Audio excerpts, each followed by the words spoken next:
Bonjour à tous. Alors, je vais vous laisser arriver.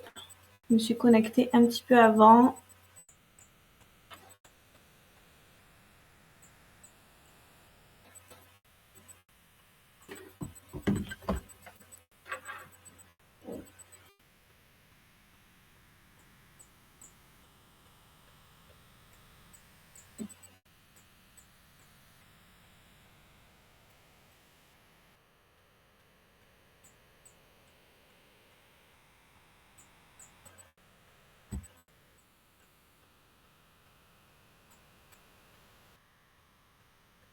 Voilà, dites-moi si vous m'entendez bien, si le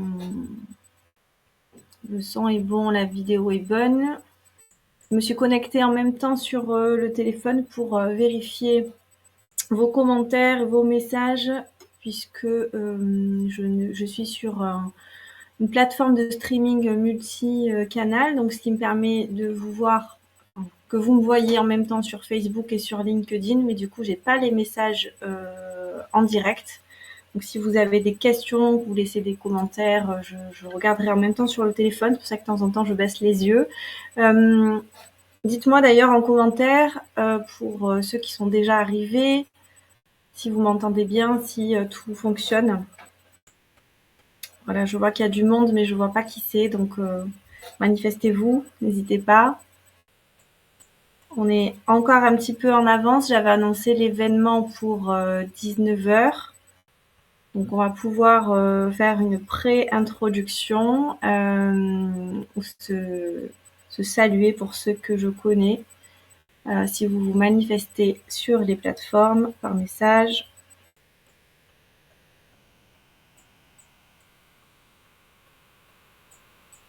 Alors, je ne sais pas qui est arrivé, donc j'aimerais pouvoir vous saluer si je vous connais personnellement, mais bon, en attendant, je vais peut-être me présenter un petit peu. Je suis Céline Hénouille du cabinet Lydia Conseil. Je suppose que vous me connaissez si vous voyez ce live, parce qu'a priori c'est sur les pages, les profils Facebook et LinkedIn avec les personnes connectées, mais c'est ouvert au public, donc il se peut que vous ne me connaissiez pas et que vous passiez par là par hasard. Donc bienvenue. Soyez indulgents, c'est mon premier live. Donc je voulais tester ce moyen de communication avec vous, parce que je vois qu'il y a beaucoup d'événements en live sur les réseaux pour parler de tout et de rien. Et je me suis dit peut-être que ce serait plus digeste de parler d'assurance via une vidéo plutôt que des textes à lire ou des contenus qui sont souvent peu compréhensibles pour tout le monde.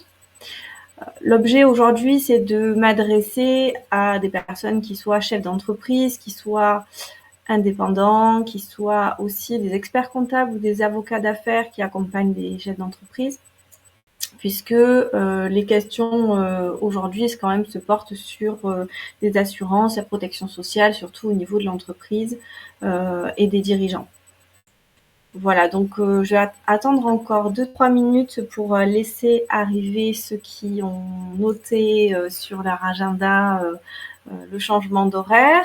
Désolée d'ailleurs pour ceux qui l'avaient noté à 13h, c'est les aléas du direct, comme on dit. On était très nombreux au bureau, donc j'ai pas pu me connecter à 13h. J'espérais pouvoir être seule entre midi et 2 au bureau, mais en fait non, il y avait tout le monde. Ce qui est un fait rare quand même le lundi. Donc voilà, donc je suis à la maison en toute intimité et puis on va pas tarder à attaquer. Donc j'ai préparé mes petites notes, désolée, hein, pas d'improvisation ce soir. Donc c'est très bizarre de parler seule. D'habitude, j'ai souvent l'habitude de faire des webinaires, mais avec des échanges. Donc là, j'ai l'impression de parler un peu seule, mais c'est pas bien grave, ça va aller. Je vais m'y habituer, je pense. Donc je vais rapidement me présenter pour ceux qui ne connaissent pas l'historique ou qui ne me connaissent pas du tout. Donc je suis spécialisée en protection sociale. Je fais de l'assurance depuis plus de 20 ans, puisque j'ai démarré en 2003. Et puis, donc, je suis à mon compte depuis 2013, aux côtés d'Ervine Babulis, qui est mon associé. Donc, On a tous les deux on est tous les deux dirigeants de la société Lysia Conseil, qui est un cabinet de courtage en financement, assurance et agence immobilière, situé à Marseille dans le 8e arrondissement. Et notre credo, en fait, c'est l'accompagnement au quotidien des personnes pour leurs projets et notamment pour ma part des chefs d'entreprise dans le cadre de leur assurance autour de la protection sociale. Donc la protection sociale, on entend santé, prévoyance, épargne, retraite pour eux-mêmes en tant que dirigeants ou pour leurs salariés. Donc et surtout l'accompagnement au plus proche, puisque l'idée du métier de courtier, en fait, tout simplement, c'est d'être mandaté par son client pour trouver la meilleure solution qui lui correspond à lui. Donc, en l'occurrence, une solution avec des bonnes couvertures d'assurance au meilleur prix. Et alors, pour ma part, avec une approche orientée RSE, donc responsabilité sociétale des entreprises, ce qui signifie que l'objectif est de mettre l'humain au cœur de la recherche de la solution, donc les salariés en tant qu'humains pour améliorer le climat social dans l'entreprise et créer une bonne énergie aussi entre l'employeur et les salariés autour de la protection sociale, et puis aussi pour l'employeur, pour montrer que lui-même, dans sa démarche RSE, il a pris soin de mettre en place des contrats qui étaient alignés avec cette démarche. Donc voilà pour la petite présentation. Donc aujourd'hui, on va parler de plusieurs sujets. J'avais noté sur la présentation de l'événement en ligne l'augmentation du pass en 2024, les arrêts maladie en téléconsultation, les nouvelles règles en 2024, les projets de changement du 100% santé, la fraude des professionnels de santé et les nouvelles règles en 2024 également. Et puis, je vous ai préparé, si on a le temps, un petit bonus sur des changements, notamment la mise en conformité des décisions unilatérales d'employeurs qui sont prévues à partir de 2025, mais c'est maintenant il faut que ce soit clean au 1er janvier 2025, donc c'est à partir de maintenant qu'il faut établir les changements au plus vite. Voilà, alors j'ai fait la petite introduction, la petite présentation en avance, donc désolée pour ceux qui arriveraient à l'heure ou en retard. On refera peut-être un petit point par la suite. N'hésitez pas à me faire un petit message pour demander un complément d'information si vous arrivez là, que vous êtes perdu, que vous savez pas pourquoi et de quoi on parle. Alors je reçois des messages en parallèle sur les plateformes LinkedIn et Facebook. Merci pour vos likes et vos petits coucous. J'ai l'impression que tout va bien, vous m'entendez bien, donc c'est parfait, on va démarrer. Alors oui, je voulais vous donner quelques informations pratiques. Donc ce live n'est pas une formation, ne fait pas office non plus de conseils personnalisés. L'idée c'est de partager avec vous, d'échanger, d'avoir vraiment une conversation. Mais on ne peut pas considérer ça comme du conseil vraiment officiellement. Donc l'idée c'est que vous avez votre propre entreprise, vos propres besoins et pour avoir des conseils personnalisés, il faut faire appel à moi en direct. N'hésitez pas d'ailleurs d'utiliser soit les commentaires du live de ce soir ou les messages privés pour demander comment ça se passe, comment on fait appel à un courtier, en quoi je peux vous aider, évidemment, bien sûr, on en parle en privé. Donc ça, c'était la première chose. Et la deuxième chose, c'est que en tant que courtier d'assurance, on est des commerçants.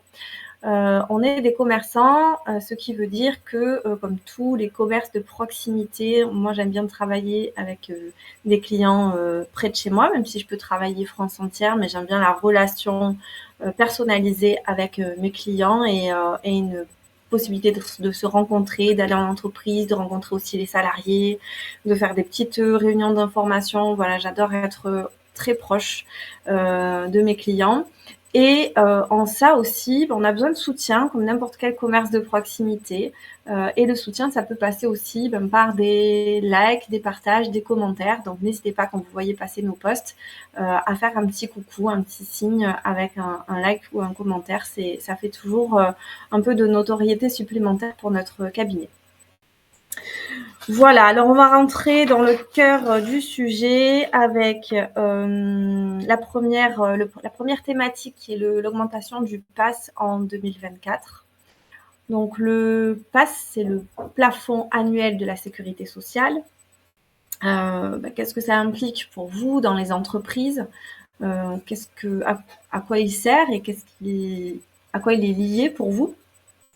Donc, la première chose qu'il faut savoir, c'est que le plafond annuel de la sécurité sociale, c'est un montant en euros qui est fixé pour servir de base de référence aux cotisations sociales, aux prestations sociales.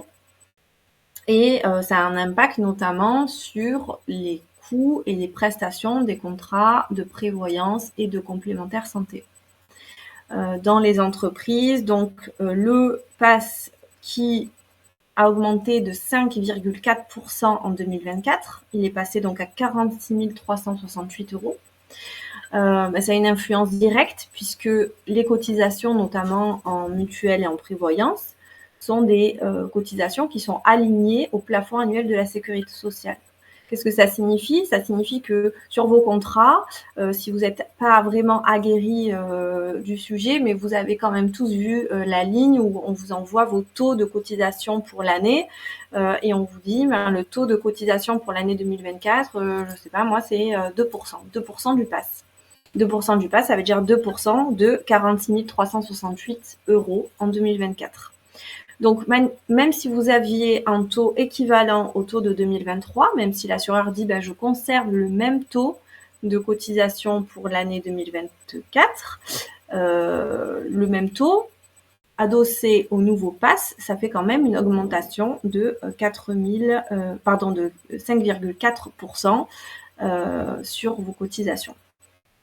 Il en va de même pour la prévoyance. La plupart des contrats en prévoyance sont également adossés au plafond annuel de la sécurité sociale sur le coût.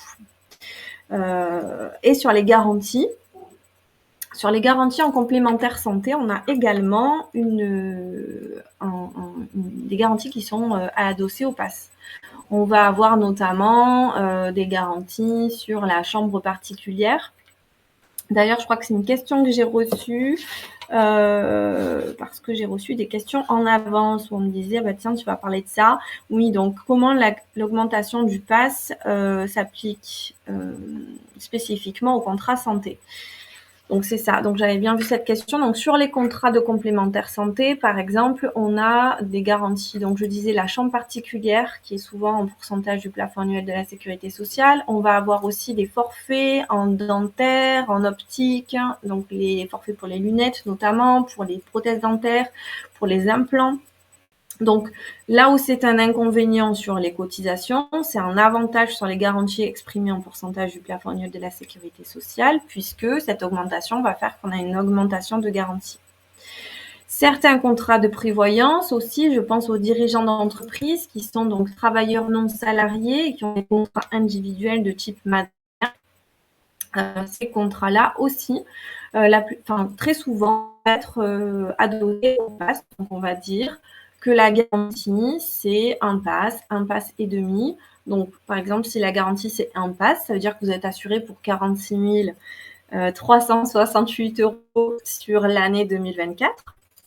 Donc, considérant que c'est le revenu à couvrir, et même si vous n'avez pas une augmentation de revenus et que vous aviez un PAS l'année précédente, vous allez être sur un PAS cette année, mais avec un montant de couverture supérieur. Donc, là aussi, c'est un avantage.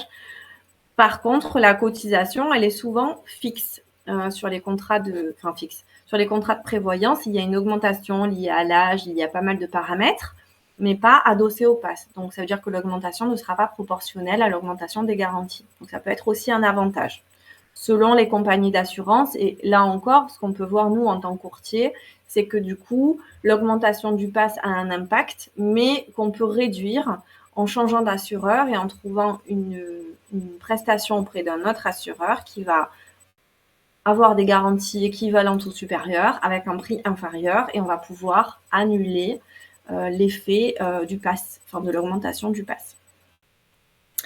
Je regarde 2 petites secondes si j'ai d'autres questions, des commentaires sur ce sujet. Donc, sur Facebook, est-ce qu'il y a des commentaires, des questions? Hop, LinkedIn aussi. N'hésitez pas, si vous avez des questions, à les poser maintenant, mais si jamais, je reviendrai par la suite aux questions une fois qu'on aura terminé, si vous les avez posées après. Alors oui, j'avais d'autres questions. En quoi ça influence les contrats de prévoyance? Je vous l'ai dit un petit peu, notamment au niveau des garanties, ça on en a parlé. Et en quoi cela impacte le prix. Donc c'est bon, j'avais répondu spontanément à toutes vos questions sur cette thématique-là. Ok, alors on continue.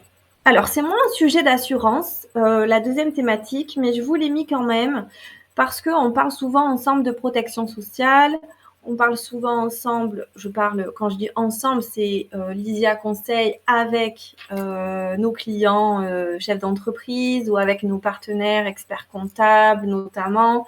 On parle souvent de la problématique des arrêts maladie dans la gestion du personnel, dans la gestion de l'organisation de l'entreprise évidemment, mais aussi en termes d'analyse du risque. Parce que les assureurs, ce qu'ils regardent, c'est le compte de résultat d'un contrat de prévoyance pour savoir si finalement, si on reprend cet assuré, donc vous étiez assuré chez l'assureur A, vous me demandez de revoir vos contrats pour définir quels sont, s'il y a une meilleure offre avec de meilleures garanties, une meilleure proposition pour les salariés ou une baisse de prix si on est à la recherche d'économies, soit.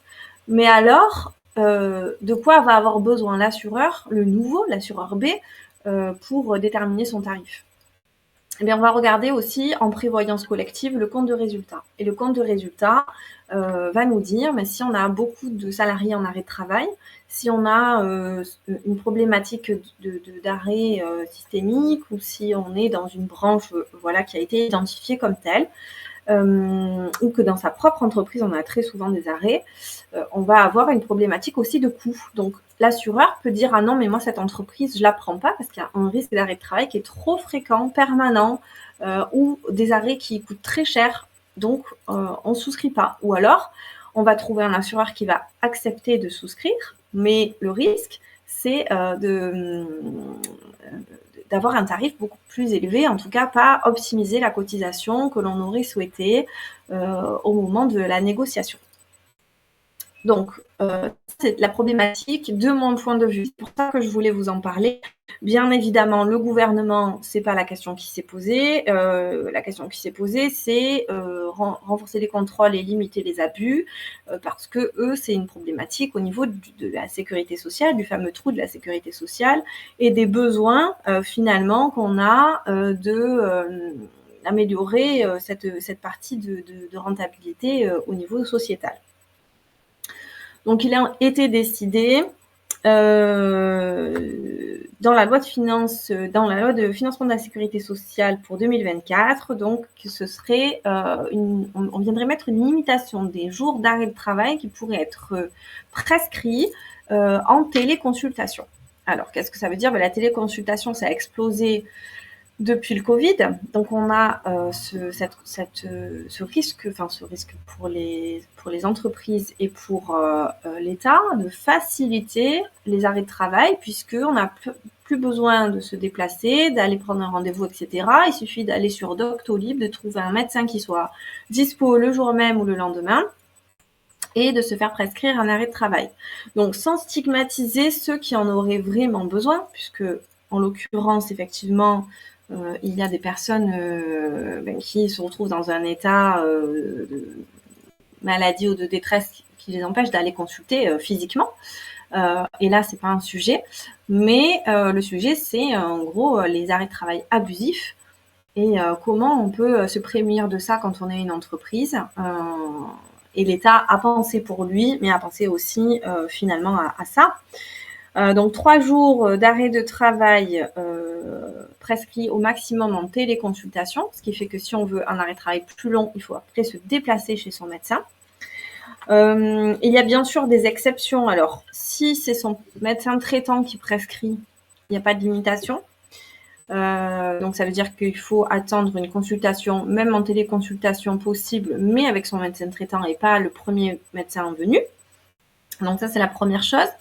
Et la deuxième chose, ça peut être aussi auprès d'une sage-femme, puisque effectivement, en cas de grossesse difficile ou de problématiques de douleur ou autre, on peut imaginer que la patiente ne pourra pas se déplacer directement chez le médecin.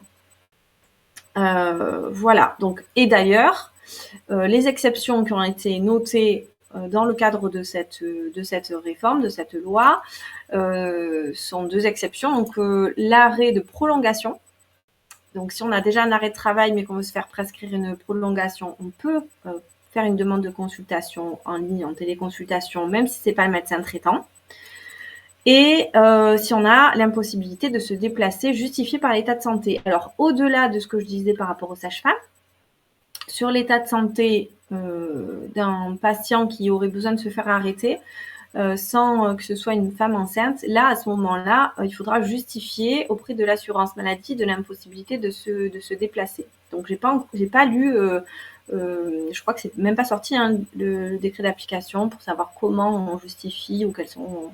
Voilà, ce sera certainement une communication de la sécurité sociale en ce sens, de savoir comment ça se manifeste dans le concret. Voilà. Alors, est-ce que vous avez des questions là-dessus? Parce que je me suis pas éternisée sur ce sujet-là, sachant que c'était pas vraiment de l'assurance, c'était plutôt sur l'impact assurantiel des arrêts maladie. Je voulais quand même qu'on fasse un petit détour sur cette loi, sur cette nouveauté, mais c'était pas c'était pas très très long pour en parler. Est-ce que vous avez des questions? Alors, je regarde sur Facebook, je regarde sur LinkedIn aussi. Bon, c'est pas des sujets qui vous interrogent beaucoup. On n'est pas très très nombreux aussi ce soir. Hein. Je remercie les personnes qui sont là, qui suivent le live. C'est vrai qu'on a changé d'horaire et que 19h, c'est peut-être un créneau où vous êtes en famille déjà. Mais du coup, c'est vrai que ça justifie qu'il n'y ait pas beaucoup de questions. Alors, j'en avais reçu aussi une sur ce sujet-là. Ah oui, alors, comment cela affecte la gestion des arrêts de travail au sein de l'entreprise? Alors, on en a un petit peu parlé. Hein. C'est vrai que du coup, quand on a des salariés qui ont l'habitude de faire un peu du one-shot arrêt de travail, je contacte n'importe quel médecin et je me fais prescrire un arrêt de travail dans l'après-midi. Voilà, ça va vous protéger un petit peu par rapport à ce type de pratique. Du fait d'une consultation obligatoirement soit chez le médecin traitant téléconsultation, soit physiquement chez un médecin. Mais du coup, forcément, vous aurez moins d'arrêt maladie, de complaisance, on va dire. Voilà. C'est ce que je vous souhaite par rapport à cette nouvelle réforme. Sujet suivant. Alors, je regarde l'heure. Non, ça va, on a le temps. J'avais prévu maximum 1 heure si on était très nombreux et qu'il y avait beaucoup de questions.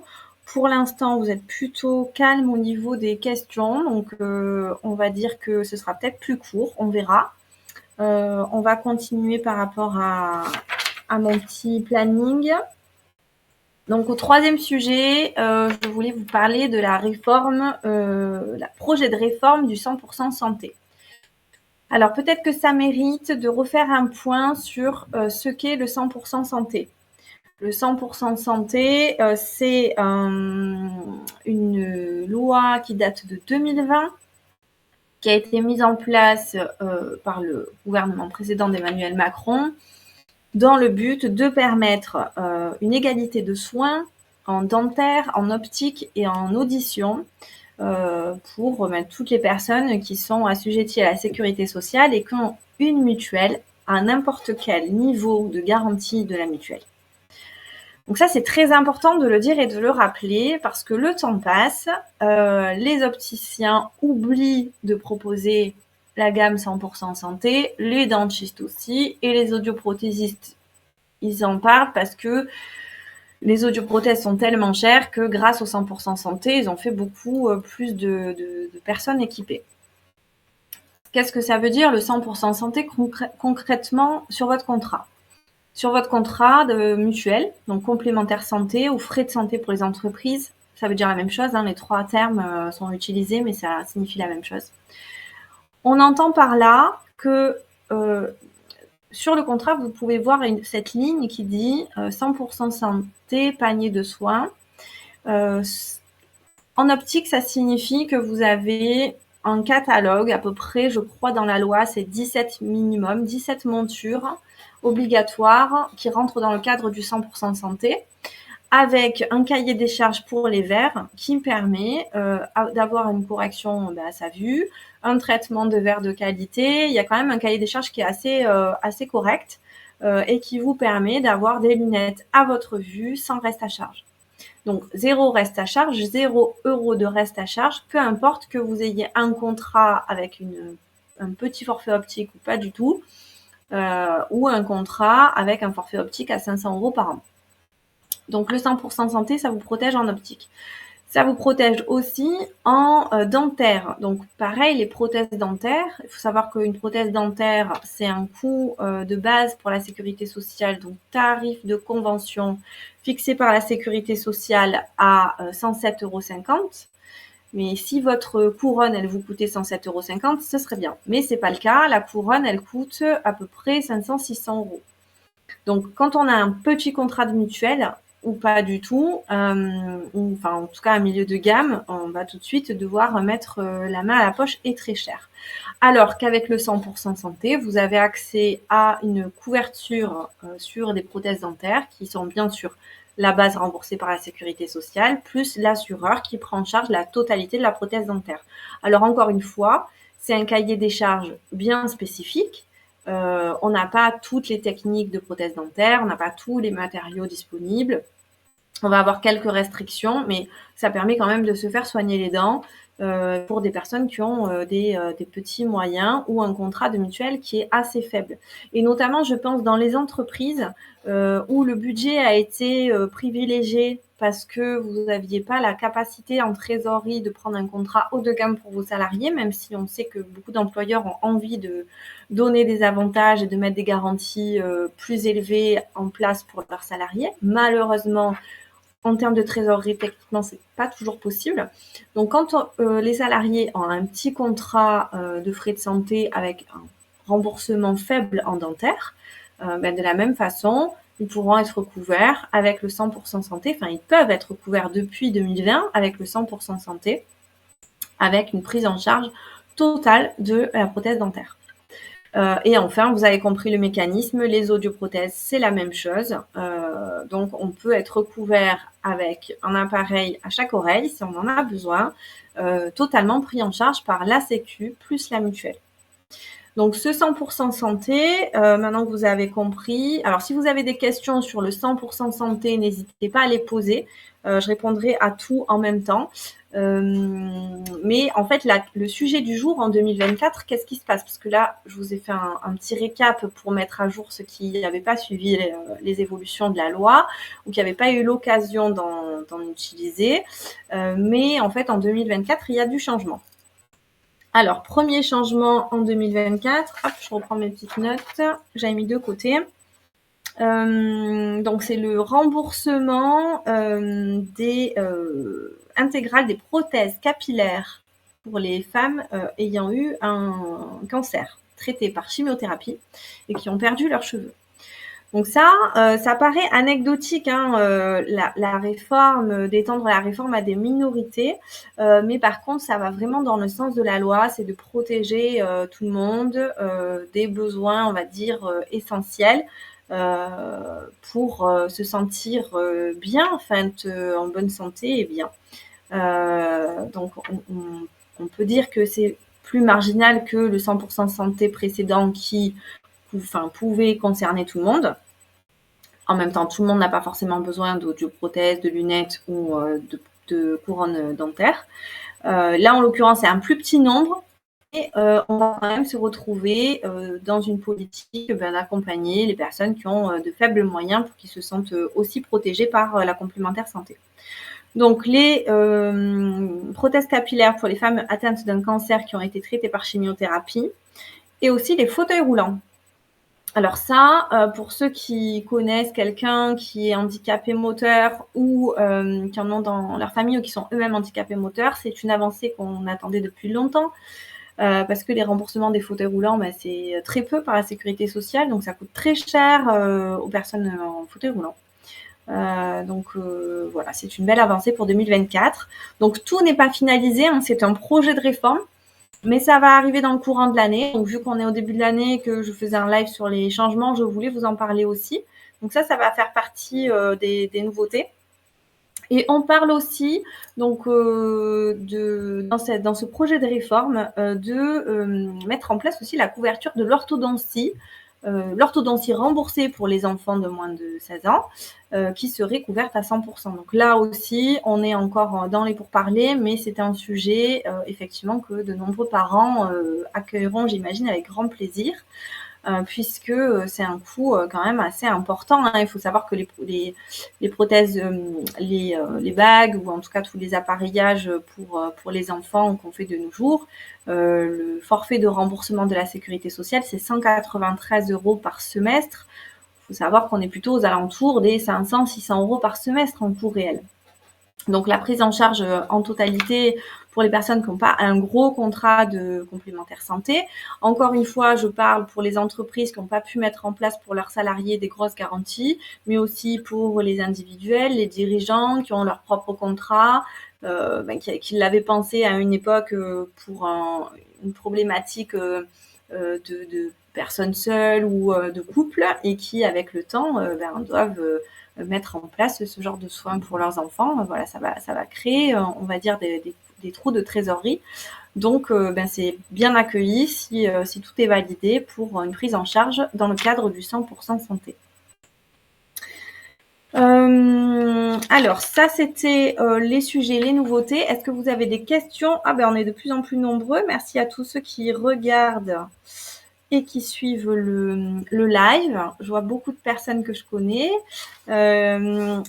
Et du coup, j'attends vos questions un petit peu là, une petite minute, histoire de vous laisser le temps de rédiger avant de passer au sujet suivant. Hop, je fais un petit tour aussi sur LinkedIn parce que là, hop, j'étais sur Facebook depuis un moment.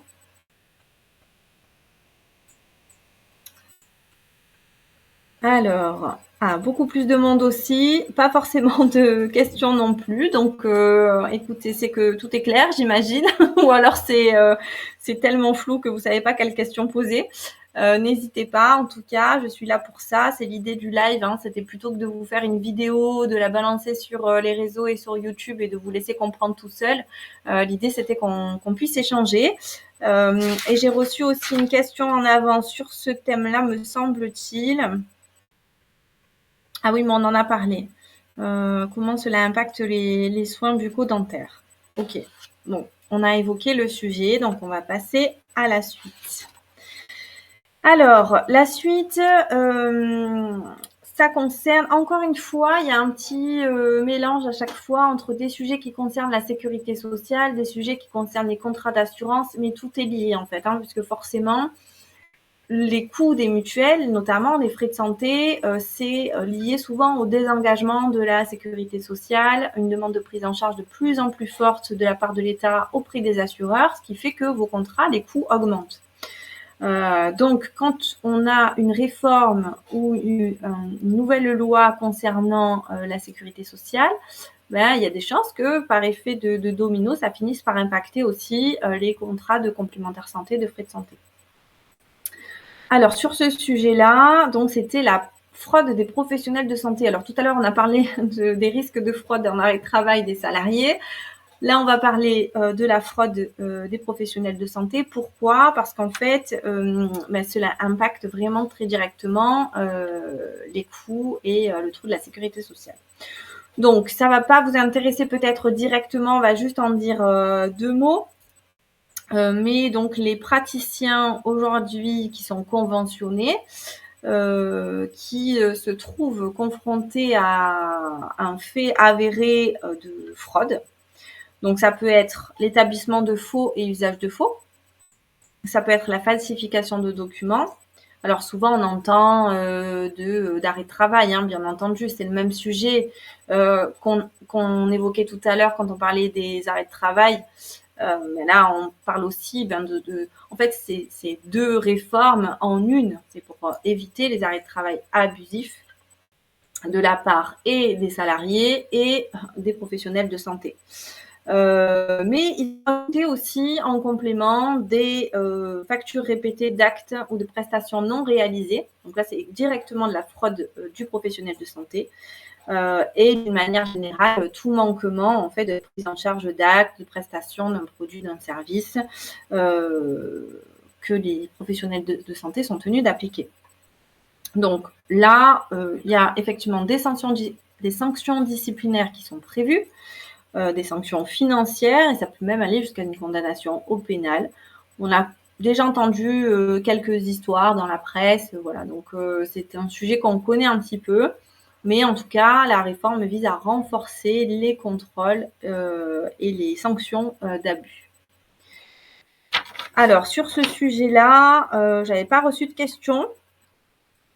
Si vous en avez, je vais peut-être pouvoir y répondre, mais sans grande certitude, puisque c'est quand même un sujet beaucoup plus sécurité sociale que contrat. Ok. Et du coup, on a un petit peu de temps, donc je vais profiter de ces quelques minutes supplémentaires pour vous parler de la réforme de la mise en conformité des décisions unilatérales dans les entreprises. Donc, vous êtes chef d'entreprise, DRH, avocat d'affaires, expert comptable. Voilà, vous avez tous à un moment donné été confrontés à la rédaction de la décision unilatérale de l'employeur. Alors, on dit souvent DUE dans le secteur de l'assurance, ne pas confondre avec la déclaration unique d'embauche, qui n'est pas du tout la même chose. Donc, la décision unilatérale de l'employeur, c'est le document qui va instituer la mise en place d'un contrat de complémentaire santé, de prévoyance, voire d'épargne de retraite dans les entreprises, puisqu'il y a certains dispositifs qu'on peut mettre en place via la décision unilatérale de l'employeur. Et c'est un document dans lequel on reprend toutes les dispositions du contrat de complémentaire santé ou de prévoyance qui doit être communiqué obligatoirement aux salariés, qui peut être revu régulièrement, hein, on peut faire des avenants à la DUE, mais qui doit à chaque fois être mise à jour, retransmise aux salariés. Alors pourquoi? Parce que les salariés n'ont pas forcément la réception des conditions particulières du contrat et des informations techniques du contrat d'assurance, mais par contre, comme ils sont pour partie ou en totalité, enfin pour partie ou plus ou moins à hauteur de 50% payeurs de la cotisation, d'une part de la cotisation, forcément qu'ils doivent être informés à minima, même si la décision, elle est vraiment décision unilatérale de l'employeur. Ça veut bien dire ce que ça veut dire, c'est l'employeur qui décide de mettre en place le contrat. Mais quand il met en place le contrat, il doit en informer les salariés quand même. Cette décision-là, elle a une clause de catégorie objective. Qu'est-ce que c'est catégorie objective? C'est la catégorie des salariés qui sont bénéficiaires du contrat. Donc, pour le dire très simplement, ceux qui connaissent les catégories d'entreprise, c'est souvent cadre, non cadre. Ça, c'est ce qu'on connaît de plus simple. Sauf que, pardon, je bégaye, sauf que ces catégories objectives, elles ont été revues une première fois de mémoire, si je ne dis pas de bêtises, je crois que c'était en 2012, je crois, si je ne dis pas de bêtises. En 2012, on avait donc les catégories de personnel qui devaient avoir une nouvelle dénomination. Donc la nouvelle dénomination à l'époque, c'était ça pouvait être, en tout cas, il y avait plein de dénominations possibles, mais ça pouvait être, entre autres, catégorie de personnel affilié à la GIRC ou non affilié à la GIRC.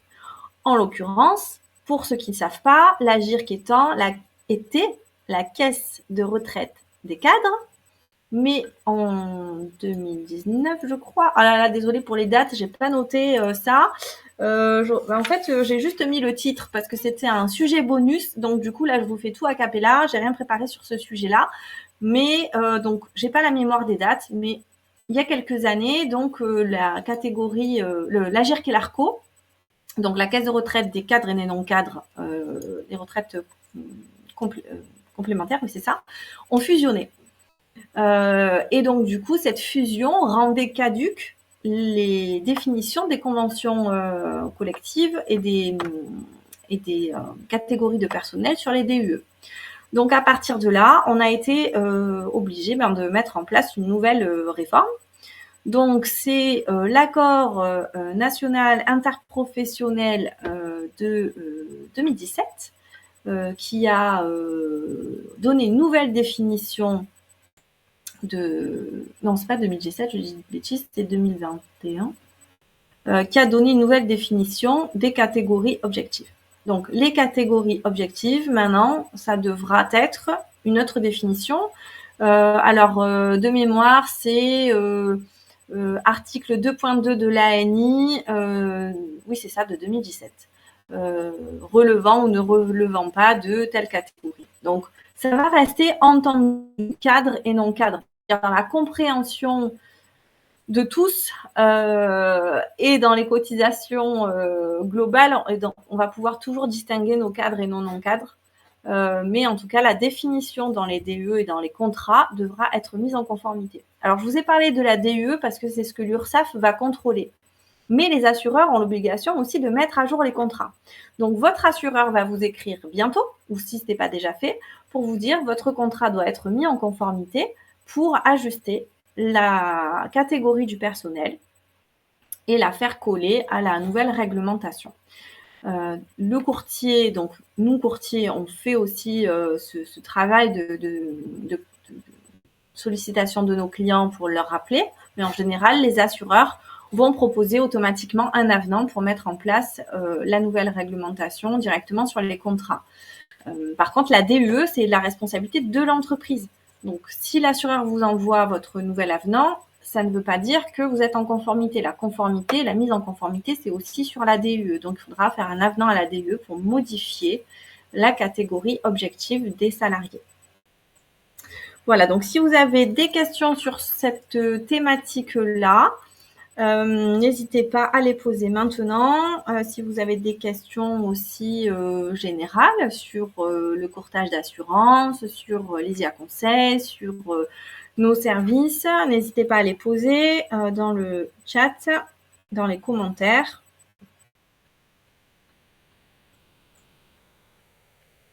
On va pas tarder à clôturer. Ah non, mais j'avais reçu des questions aussi qui n'étaient pas liées à un sujet.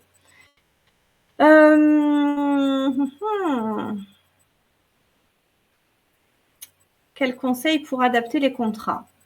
Bon, alors ça, je l'ai un peu dit, les conseils pour adapter les contrats dans tous les changements qu'on a pu voir. Alors, le 100% santé, les changements vont être faits automatiquement. Les assureurs, en fait, vont se mettre en conformité par rapport aux modifications. Donc, vous allez recevoir un nouveau tableau de garantie avec ces garanties supplémentaires dès qu'elles seront votées. Et concernant la DUE, il va y avoir de toute façon aussi une mise en conformité par l'assureur. Donc voilà, sur les contrats en eux-mêmes, vous n'avez pas de modifications à prendre, surtout à surveiller en fait, que l'assureur fasse bien l'alerte sur ces sujets-là. Et ça vaut aussi, je fais une petite parenthèse, pour les modifications des conventions collectives. Parce que les conventions collectives ne vous exonèrent pas de rédiger une DUE. La convention collective peut changer en général, c'est tous les 5 ans, les partenaires sociaux votent des modifications dans la convention collective qui peut impacter la prévoyance ou la complémentaire santé et de ce fait, vous obliger à modifier votre DUE si l'impact, en tout cas si dans la DUE, vous aviez détaillé les garanties, etc.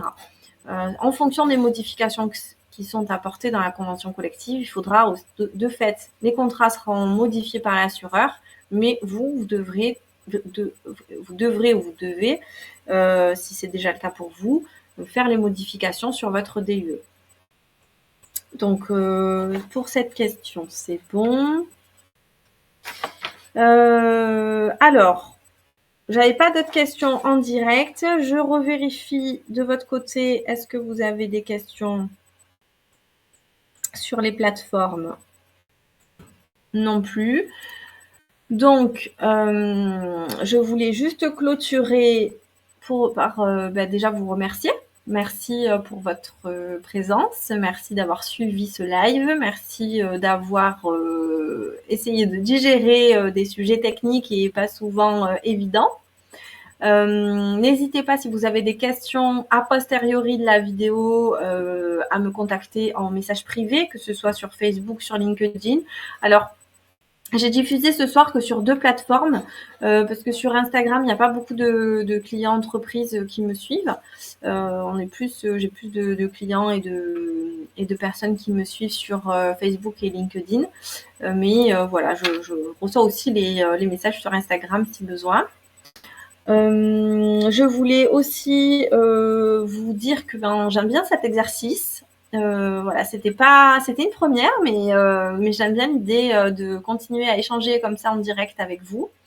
Donc je pense que je ferai aussi des lives un peu sur vous expliquer un petit peu le fonctionnement des contrats, vous expliquer la négociation, vous expliquer un peu quels enjeux aussi il peut y avoir pour vous dans les entreprises sur les montants de cotisation, sur les garanties, sur quoi vous pouvez jouer, etc.